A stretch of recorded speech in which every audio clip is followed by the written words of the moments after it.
and welcome to Daily Sports Science Locker Room Podcast. We're previewing the All-Ireland final this weekend. We've got our usual guests with us. We've got Mark Doran. Mark was coach of Clare Senior footballers this year, and Daniel St Ledger. Daniel, who's playing his trade as manager of St Sylvesters in Dublin club scene.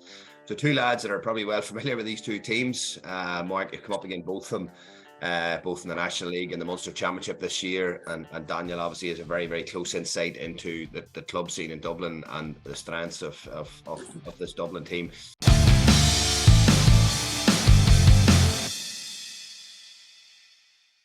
Mark, probably start with yourself. A bit of talk during the week. I suppose from a coaching angle, Jack O'Connor talked about their timing, their run, and a lot of teams that were shocked about how Kerry were performing early in the year. You obviously seen them early in the year. In the Munster final. I know that day obviously there was an emotional element to it with the sad passing of the Clifford's mother the night before, and there was obviously a very emotionally charged game that game. But you talk about timing your run and how other teams maybe were pumped for the National League and how Kerry were caught. How do you, as a coach, like how do you time your run? Like it's easy to say that when you're in a final, I suppose. Yes, I don't think that. I think with the new system in place, a congested system, I don't think you can time your run. Just look here. Look, I'll put it a different way. Jack O'Connor was not saying that this time last year when Kerry went and won the McGrath Cup, the National League, the Munster title, and the Ireland. They went and won the lot. Now it's a wee bit easier to be able to sit and say this year we're timing their run. And look, it is. As I know, it's not a secret. Look, probably their first 2 or 3 league games, they weren't firing at boys. The Cliffords obviously were missing because the club's seen it a few injuries. I know even Clare played them in the McGrath Cup in January. Now it was just, we actually played them on a Sunday down in Tralee. On the Wednesday, Cork gave them a bit of a tank, and Cork scored 5 goals, I think, again then on the Wednesday night. But I know Kerry only arrived home on the Tuesday from their team holiday. But I know that day they played Clare. Like I think there were 10 of their Ireland when the team started. But to be fair, you knew from, I remember just talking to Paddy Talley after, they'd done no work before them 2 games, and they were a wee bit worried the first couple of National League games that he actually nearly said to me, look, we're nearly right in the first two National League games just because we've done very, very little work. So in that sense, maybe yes, but as it's timing their run, look, it's probably easy saying that now, but I go back to last year, there was no word of timing the run. I don't think that's possible now. Maybe with the new system in place, right? Maybe Kerry are different, but 90% of the teams, because the National League was so important this year, it was where you finished, obviously playing Sam, where you're going to play in Towson Cup, and then obviously if you look at Division 1, the Monaghan's, the Armaghs and all, there was no way they were timing runs for Tyrone because they knew they had to hit the ground running first game.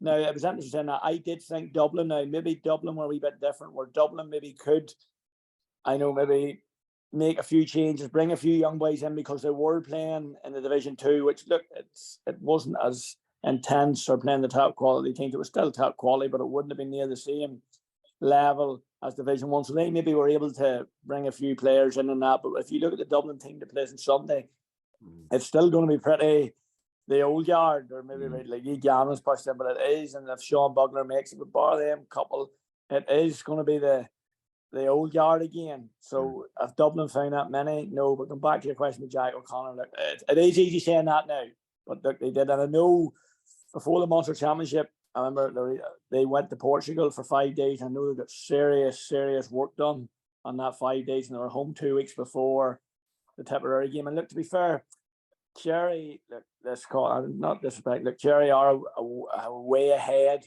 in Munster at the minute, where they probably can do the volume of work up until a week before a game and think, yes, we'll get away with it because we're not facing a Derry, we're not facing a Dublin, or we're not facing Mayo and Galway in the provincial. So they probably have that advantage of knowing they can do a volume of work in that. Now, if Kerry was playing the Ulster Championship, would they have got the chance to do that volume of work? I don't believe it. If they're playing the Connacht Championship again, maybe a Mayo or Galway first lift, they never would have got that volume of work. And maybe because they were thinking, right, with Tipperary, they had a 3-week break from their National League, a 4-week break, I think it was, for their National League game. They went in the holiday, so there's a 4-week lead into the Tipperary game, and then they had a 2-week into the Clare game. Now, and I always remember the Clare, before Clare played Kerry, to be fair to Clare boys were very, very confident. Like, there was, make no mistake, and we felt that if we could do certain stuff right, we'd go and win the game. And make look, I know people says, "Oh, Clare were very open," but we took the thing was, geez, we still need to win the game. If we're going to kick, we felt we could kick 18, 19 points and need to win the game. The only thing is we give 5 turnovers and it ended up 5 goals. Now, to be fair, it was emotionally charged that day. I remember Kerry, there was just a feeling because the whole, once the Clifford's mother sadly passed away, that Saturday, there was like Saturday afternoon, will they not play? And then you knew on Sunday when you seen them there, and there was just, I don't know, there was a real focus. But the one thing that day, and even though, look, it was the Kerry's forward movement, it was something I hadn't seen all year from them. It was their movement that day was really, really good. But look, Clare gave 5 turnovers, 5 bad turnovers, and ball ends up in the net. But it's like Kerry do time the run. Maybe he is right because he did get to do that volume of work inside. But this time last year, he wasn't saying that when he went and won the lap.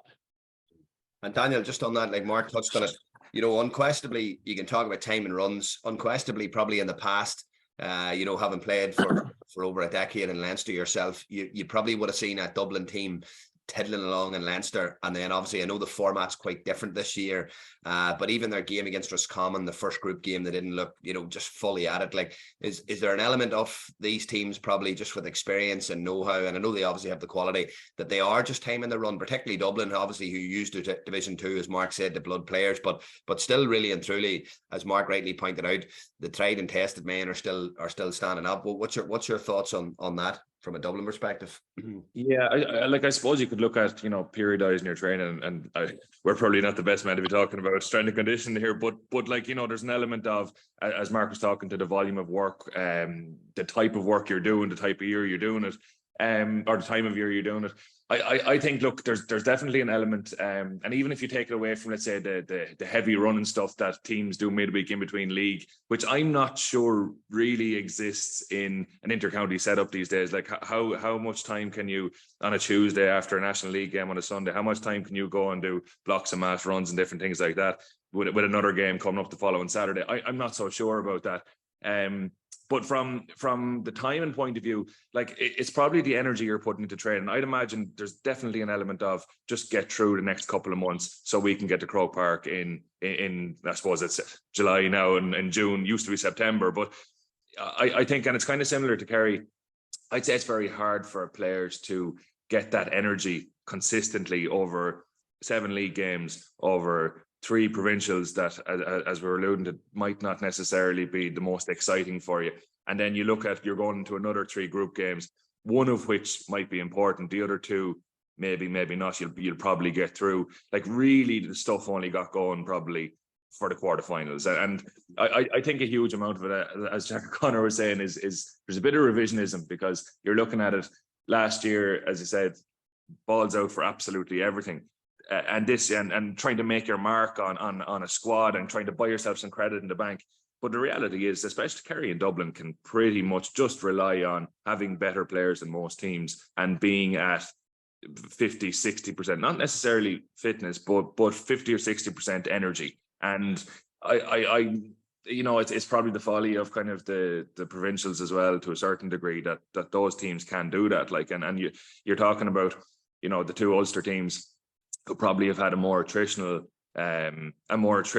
couple of months in comparison to Kerry and Dublin, like, falling away in the last 10 minutes. I'm not sure if that's any coincidence, you know.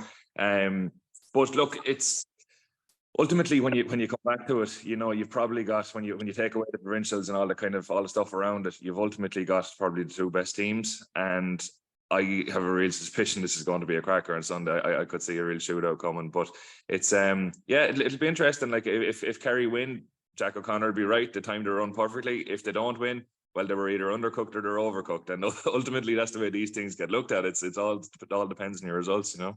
Yeah, it's very true. Very true. I know, Daniel, you said there we wouldn't have much true about strength conditioning, but I'm actually just back in the gym there, so you 2 boys can speak for yourselves, you know. Yeah. But Mark, going on to Daniel's point there about Sunday being a cracker. Obviously, we had an interview during the week from Gareth McKinless, you know, who had a wonderful semi-final, and he spoke about the video that they watched. Obviously, you know, nowadays we all know ourselves the amount of analysis and research that goes into teams, and you've behind the goal footage, and you've cameras at every angle in the ground, and obviously you have a team of analysis and stats men in every county team. So anything that you need, you have now. There's no secrets about any team. But he mentioned a very interesting thing about Kerry going man to man and how they would leave 2 to 3 players free in certain opposition. So, for example, they targeted the likes of Michael O'Neill and Tyrone, where they nearly wanted him on the ball because they know that maybe he wouldn't hurt them as much as a Myler or a McGeary.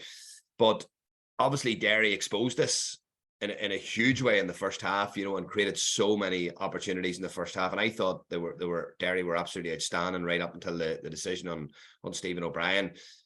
Do you think Kerry will adopt that same approach on Sunday, as in man to man?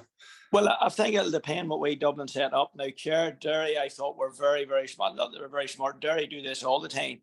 When Derry go on attack, Kerry couldn't get Tadhg field, the players are free, because Derry simply pushed everybody inside the 45 bar. Chrissy obviously stayed in Clifford, but I remember we sitting in the Hogan stand and it was fascinating. I remember I've seen Kerry twice this year where Tadhg just played the top of the D and in between the D. He didn't get to do that because what Derry did was he pushed everything, and Kieran McFall then went and actually stood in the middle of the D, and you could see Tadhg was sort of wondering, do I go on him? And he did go on him. Then once he didn't go on, McFall checked the point, and it just took away that +1 right away. And then it was left Owen Lynch was really, really good now, to be fair, in the likes of Garth McKinless. I think it was Garth McKinless backed himself when he was one-on-one with certain boys. I'm going to go at him here because, yes, Darren Moynihan, they're great forwards, but a lot of the Kerry forward, you could see their forward line, they weren't very comfortable when they were inside their own 50 and they're putting the back foot with a Brenton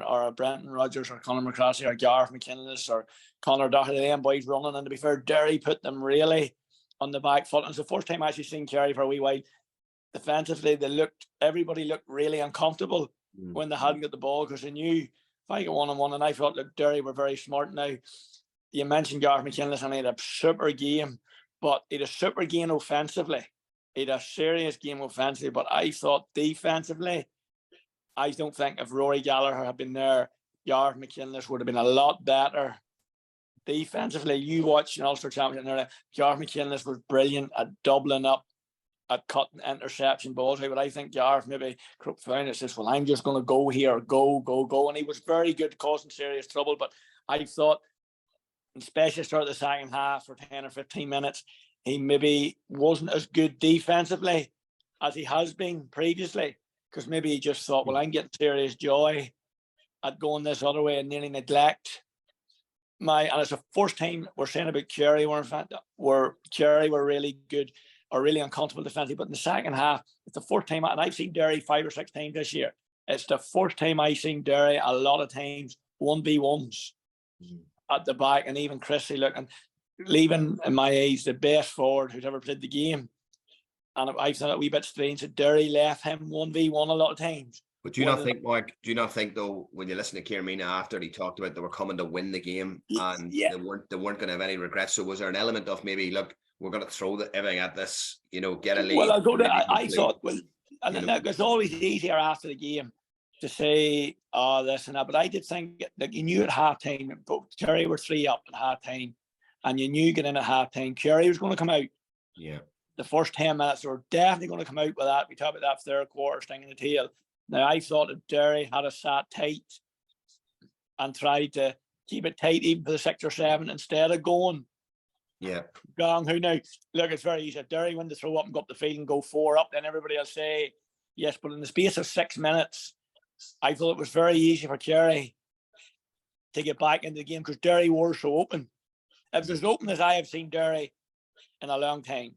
Yeah. Yes, they were good going forward, really, really good.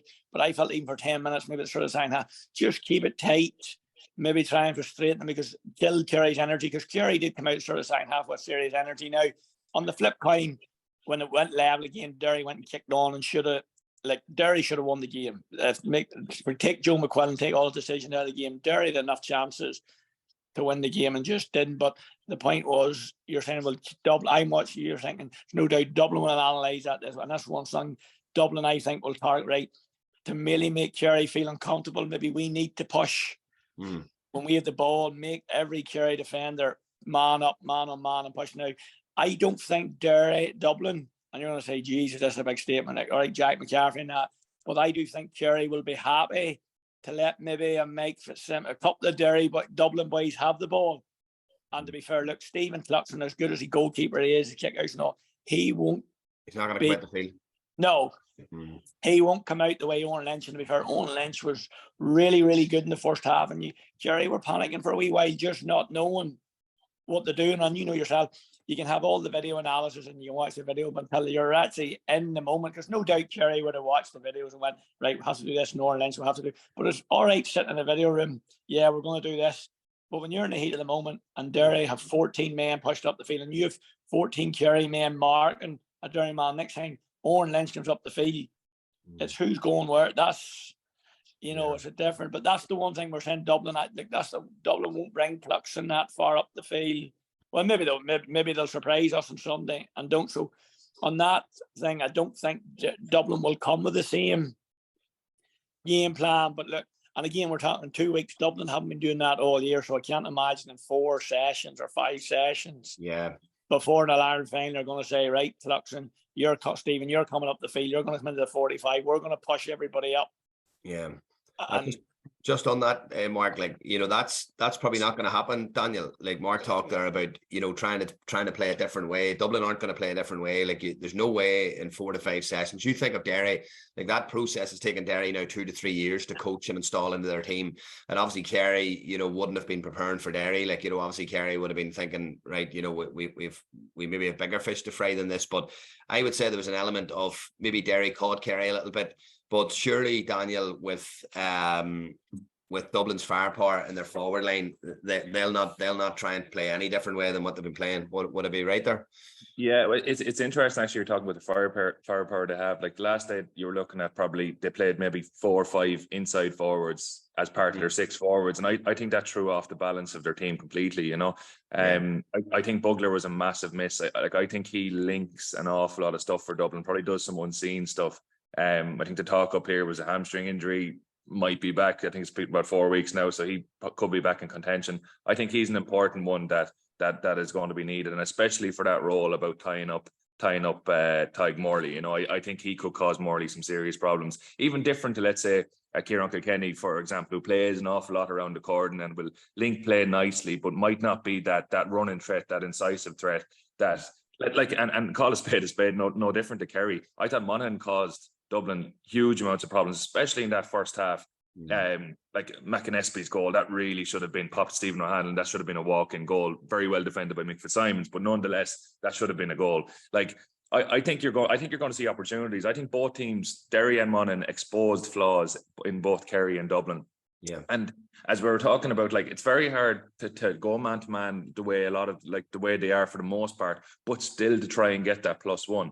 And I think that's where obviously Owen Lynch caused massive problems, because when everyone else is manned up and you just have one spare, that's a domino effect. And you could see that for the goal. Like, I mean, the goal was one of the easiest. The Derry goal was the easiest goal they'll ever get. It was one runner, and then it was just hand pass. Brendan Rodgers would have finished, or whoever ended up knocking it in.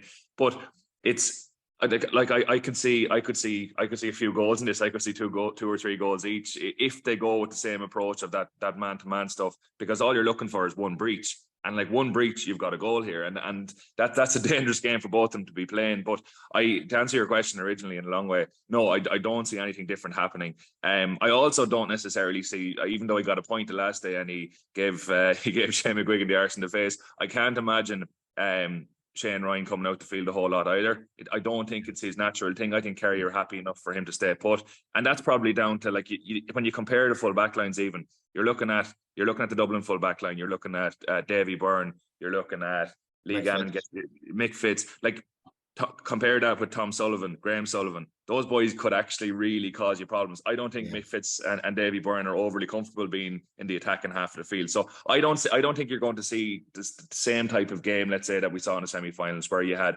full 14 all out attack, that kind of stuff. I think we're going to see a type of game that both of these teams want to play, which is, I think it's going to be a pure football match, let's say, if you want to call it that way, with 2 kind of relatively, I'd say it'll set up relatively traditionally.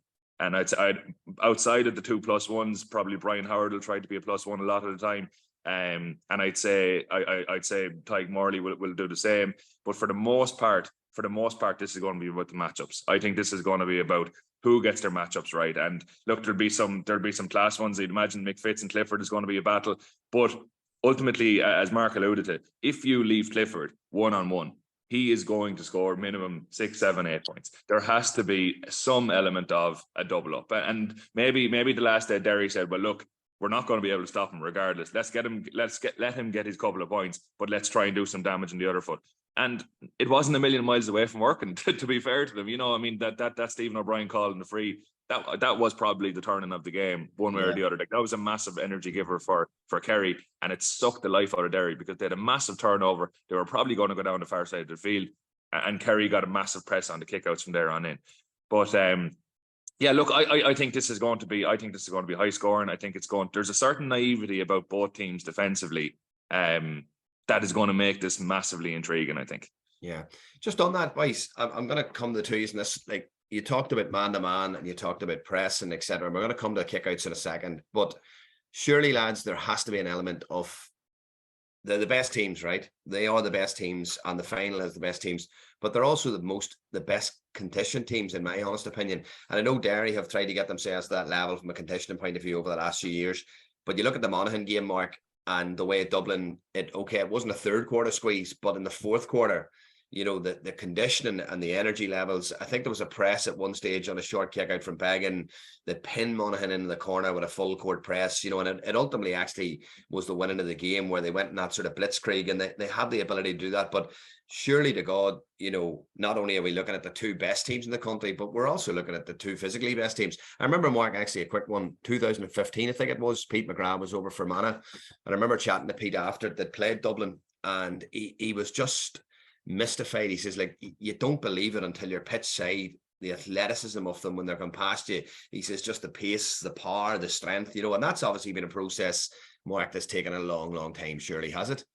Yeah, look, and funny, I had the same conversation with wee Pete, but I even gone back to, and I hate referring, but I remember even that Saturday night, Clare played Dublin, and now, to be fair, Dublin were poor, but seeing the last 15 minutes, Jack McCaffrey come on and Fenton get into his groove, and the running power. It was just like a blue wave coming after wave after wave after wave. Now, and conditionally, both teams are at the church. I do believe Derry are nearly there. They're getting there. So look, that's everything. But look, you mentioned thing. They are still the two best teams in the country. I know you're going to say, but you give up, change your record. But I remember saying this months ago to you, Ireland in years, and I was going, no, it's Dublin and Kerry. I don't see anybody near them now. Yes, people say Derry and Monaghan, Derry were close, but I'll flip it a different way. In my age, David Clifford, Tom O'Sullivan, and maybe Gavin White, bar that, Kerry were very, very poor and still won the game. Okay, Dublin again, Dublin again, Monaghan. Dublin were just, and this Monaghan should have been more in front in the first half, but I felt then that we all were ready for that the third quarter squeeze from Dublin. It didn't happen, but it come in the fourth. But it was their big players again. And look, Daniel made an interesting point. Look, Dublin had no balance in their team in the first half. They played four inside men, then their 6 forward, and I think Paddy Small probably won't start. Now, Daniel maybe knows this, but what is the crack with Kieran Kilkenny? Like, why is he not starting? I know people say he's very maybe dead. He wants the ball going at pace forward, where Kieran's very wants to play. But like, I remember Jim Gavin one of the years. I was actually listening to a Kieran Kilkenny podcast, and it was actually one of the years. Paddy Andrews has said that, Jim just came in and says, right, Kieran, I'm not playing you this game. He was throughout one of the Leinster games, and Kieran Kilkenny said, why? He says, because I want you going forward, committing in. Jim Gavin played him, he kicked 5 points the next game. And Paddy Andrews says, just having a conversation with him, says, why do you not do that all the time? So maybe it's that a conversation that, because it's like Paddy Andrews it's in his locker. He can do it, but it's just, will he do it now? I think Dublin will start him this week, because I'm basically honest, we're saying they're the two best teams. I don't think, if I'm looking at the two teams on paper, I think Kerry have the far better footballers. From 1 to 15, I think they'll all be comfortable. If you think back to last year's semi-final, Kerry were leading 6 points, and then there's a turnover under the Hogan stand. David Moore gave a ball away, ball up on the field, goal. Dublin got themselves back in the game, got it back to that point. And now we talked about by there Shane Murphy. and I thought everybody talked about Clifford in their defence, but I thought Shane Murphy was the boy that beat Dublin last year.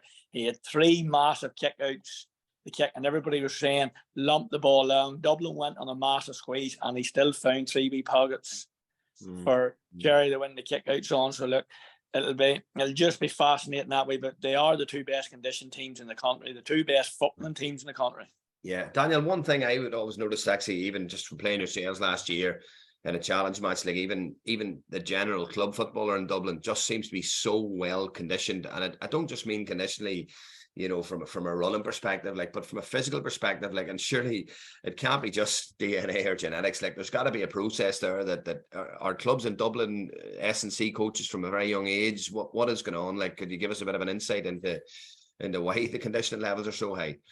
Yeah, well, like there definitely is a culture of it first and foremost. Like, I mean, if you look at any, let's say, senior footballer in Dublin, they're a club footballer, they're saying to themselves, well, if I have any ambitions of either firstly competing at club football or secondly trying to get on to the next level, inter-county level, I have to be at a massive level of S&C. That's just the bottom line. You have to be in the gym, on the pitch. You have to be durable. All those things are just kind of base level. So there's a culture there that lads are just doing that, and that's even just to survive at a club level. Like we've played 14 Division 1 league games. Like, the attrition rate is phenomenal. Like, you have to be at a certain level or you're just going to break down. You know, you won't be able to compete. A lot of clubs are employing, like club teams are employing, like athletic development coaches for the whole grade up from under 14 right through to senior, and that's a full-time position that'll be taking care of S&C from when you come into your under 14 team the whole way up to senior, and so you're getting players that are ready made when they're coming out from under 20s. They're ready made then for senior football, you know, and there definitely is an emphasis on that. Now, a lot of that will come down to money as well. Like, I mean, how many clubs can afford to pay 40-50 grand to an athletic development coach? You know, it's you know, the numbers sometimes don't stack up for a lot of places, but it definitely gives you a huge advantage, you know. Daniel, some counties don't even have an athletic development coach. You know, our own county doesn't have an athletic development coach, you know, and that's a huge advantage over anyone, you know. I know who was it, Daniel, went to Irish rugby? Was it Martin Kennedy? Went to Irish rugby. He was the player. He was the athletic development coach at Dublin for a long time, but he was actually headhunted by Irish rugby, by the RFU. Like, so it shows you the caliber of people working within Dublin GA as well. I know they're all volunteers. Don't, you know, we heard that before. They're all volunteers. I was starting to worry there. I know. I was actually thinking not only now do the full-time club managers, but here, don't forget Dublin GA. Remember, they told us they're all volunteers. Jim Gavin said that one, didn't they? We're all volunteers. So, but on a serious note, Ledge, you know, like that's huge. Like, when you have got that in your club, like, that's fucking huge. Like, the culture. But it is interesting. Like, you talk about managers there, and we're talking about like what's going to benefit teams. Like, there's definitely club managers around the country that are, and call a spade, are getting a nice wedge of cash for 2 or 3 years, you know. And you're just wondering, Christ above, if we pool that money that we spent over the last 10 years on one team and put that into someone that could work with full-time, work with your 14-year-olds right the way through. And we're not talking about putting bulk on 14-year-olds. You're talking about giving them basic movement patterns to make them faster and stronger. And like, imagine investing that money into that. Like, that could be transformative for a club, that you don't have just one good senior team. You have a drip feed of players that are coming through year on year ready to play senior football, and all of a sudden your senior manager then doesn't have to spend 6 months of the year trying to get these lads up to a condition. They're ready made, you know. So anyway, to go back to your question, there is a culture there. That is the big thing, and I'm sure they look to cultures in a lot of the top counties. But like, we go back to ourselves in Carlow, and you know, Kieran Nolan, our S&C coach, or Damien Sheen, like, you'd be trying to pull and drag lads into the gym. The same culture isn't there, because ultimately you can get away with playing senior club football in Carlow without ever going near a gym. You can probably, for fuck's sake, Ledge, I had to beg you boys to put your boots on, for fuck's sake. Never mind in the gym. But it is true though. Like, it is true, and it's the same with the county stuff. Like, I mean, when you have numbers, if you have 800 people to pick from, right, 800 senior players as opposed to 300, well, you're going to get some superhuman freaks in that 800. You might get 20, but you might only get 3 in the smaller pick, you know. And ultimately it does come down to numbers, but definitely there's a culture of S&C that's in Dublin that you go to any club game, any club league game, they're almost you're looking like midfielders in Division 4 games are playing wing backs and cornerbacks. You know, there are no small men, and that's just no that's no coincidence, like, you know. Yeah. Well, lads, look, you know, everyone's going to talk about, you know, the matchups, Foley and Clifford. You know, will Mick Fitz pick up Clifford? Will Foley pick up Con?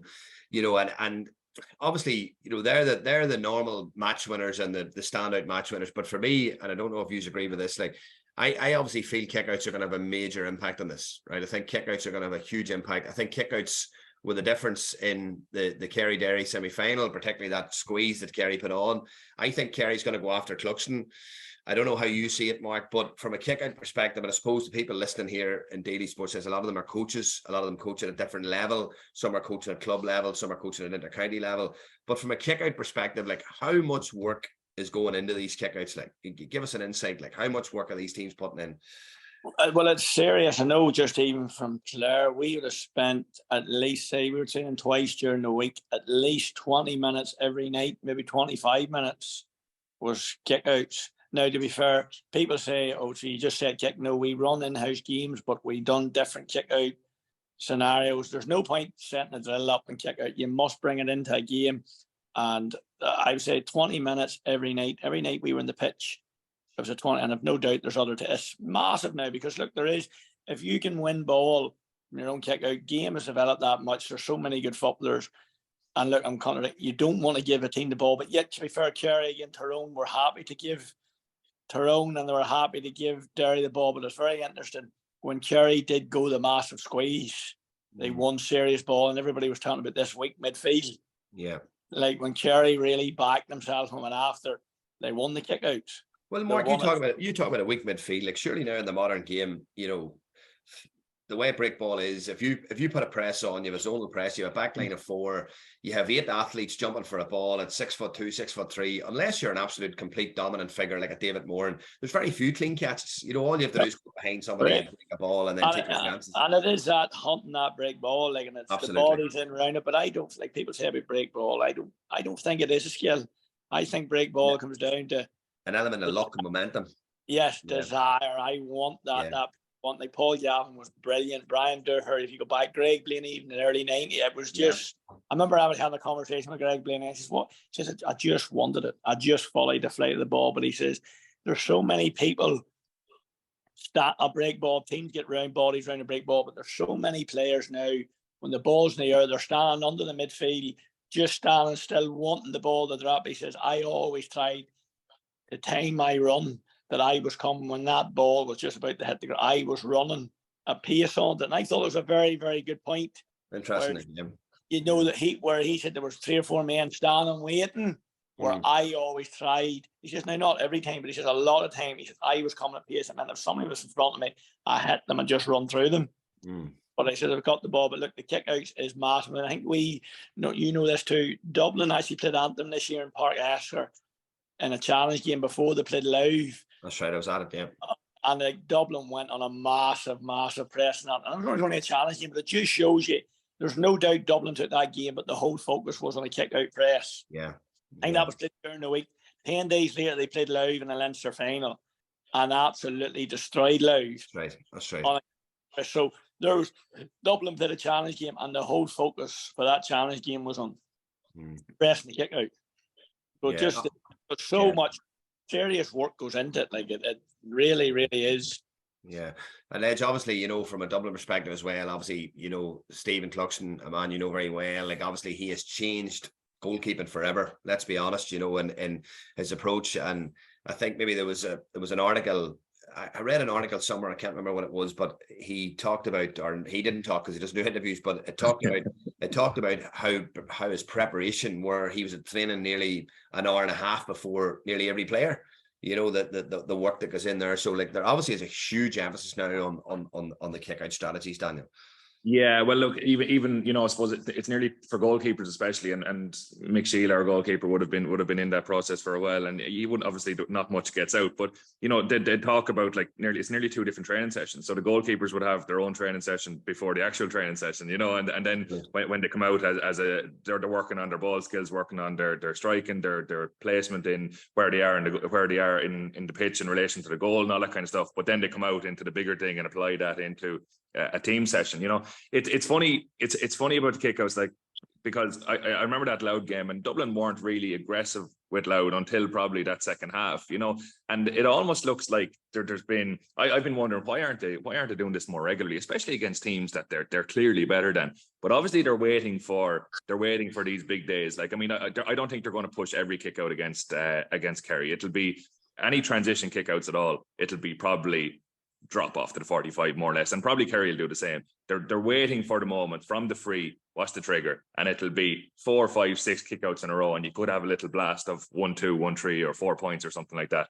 It's and in relation to Cluxton, he's probably lost maybe 10 yards to what he has maybe, but there is no coincidence that Dublin have stopped conceding since he's came back. They haven't conceded goals, and their kick-out percentages have been really, really good since he has came in. Like, so there's no doubt he just has the I think he definitely has the trust of the players, and he has I think he has the experience to be able to pick off whatever he sees. Like, I mean, you go back to 2016. Do you remember that when Kerry got the 2 goals just before half time? Yeah. I think it was 2016. And he was out. That's as rattled as I've ever seen him. And he came out in the second half, and it was like nothing had ever happened. Like, I mean, you cannot buy that experience. And I thought it was a funny move getting it back, to be honest with you, because it wasn't given the thumbs up to David O'Hanlon or to Evan Comfort. I know Evan Comfort had an injury, or our own fella Mick. It wasn't exactly telling them, right, boys, you're the future. This move was getting him back because he knew we needed him. And ultimately, I think that's going to be a massive, massive differentiator. And as we mentioned earlier, Shane Ryan is probably underrated a little bit, because he maybe, I'm not so sure, are Kerry ever under that much pressure, but his composure when the squeeze comes on is absolutely phenomenal. I think Shane Ryan is a top keeper. And I'd say you're going to have to pick your moments very, very quickly to go for a squeeze, because these, like, especially Ryan can beat you over the top. If you go with 11 players inside their 65, he'll beat you over the top. If you leave little pockets for them, he'll go for them. Like, he's almost soccer player style goalkeeper. Like, it's a lovely strike. So it's going to be interesting. It's going to be interesting. I'd just be curious to see when both teams pull the trigger. You know. And you talked there about Cluxton, Daniel, about the influence that he's had, and obviously you're talking about, it's not that you're being disrespectful to the younger keepers, but to have him in the changing room, that level of leadership, Daniel, surely, like, it's invaluable at that level. Absolutely invaluable. Yeah. Like, it's funny. Like, I don't know what he's like in a football environment, but like, I see him in school sometimes, like, and he's a pain in the arse, like, but that's the way he is, like, because it's just his nature to be ultra prepared for everything. Like, you kind of ask him what are you doing over the weekend, and he'd be saying, I'm preparing my slides for Monday's class. It's like, will you go away? Will you go off and enjoy yourself and get some dinner? But that's the nature of him. That's what he does, and I'd say he probably, once he had all his slides and PowerPoints done for his class, I'd say he was saying to himself, well, I may go back to the football now, because I've nothing left. But that's the nature of him. It's just that preparation is, like, the amount of work he'd do on his own is just insane on teams. He's a sports freak, but he'd look at matches and he'd be able to pick apart things that some of us mightn't even be able to see, Yeah. Well, here, lads, look, the insight this morning's been absolutely brilliant. I know, Daniel, you were giving off about the early morning start, like, but as you up and about now, you can get to the gym and do your bits and pieces, like, and back to bed. Mark can go away and do that coursework that he owes his school when he left St Clements. He still owes him coursework. But listen, lads. On a serious note, we're on the gun to the head now. What's the verdict, Mark? Give us the verdict there. All year I've said Dublin. I'm going to change. Going to change. I just think, looking at the Kerry team on paper, I do think Kerry have the better footballers. And I'm looking at, like, the Clifford now. 2 reasons, Gene. Con O'Callaghan hasn't been at it this year for some reason. He's been very, very quiet. Now, it would take him to come out and have a really big final. But at the minute, he's just not the Con of a couple of years ago. For whatever reason, I don't know. I just look at the Kerry team. I think yes, Clifford's accepted, but Sean O'Shea, you expect to have a bigger game. You expect Paddy Clifford to have a bigger game. Paul Geaney, you would expect to have a bigger game. Like Tom O'Sullivan will cause you damage. I don't think, when I look at the Kerry team, I think Dublin can't let any of them boys go. Whereas when I look at the Dublin team, I think Kerry will identify, look, well, Davy Byrne mightn't do as much damage up there. Mick Summons mightn't do as much. I just think Kerry have the better footballers. And I also, I think there's massive pressure in the Dubs, simply because Cluxton came back for one reason only. Jack McCaffrey's back for one reason only. Paul Mannion's back. So them boys in their head, it's now or never. And I do think if Dublin are beat, it will finish 3 or 4. It could be the break. It could be 5 or 6 of these boys go. I agree with you. Yeah. There's massive pressure in Dublin.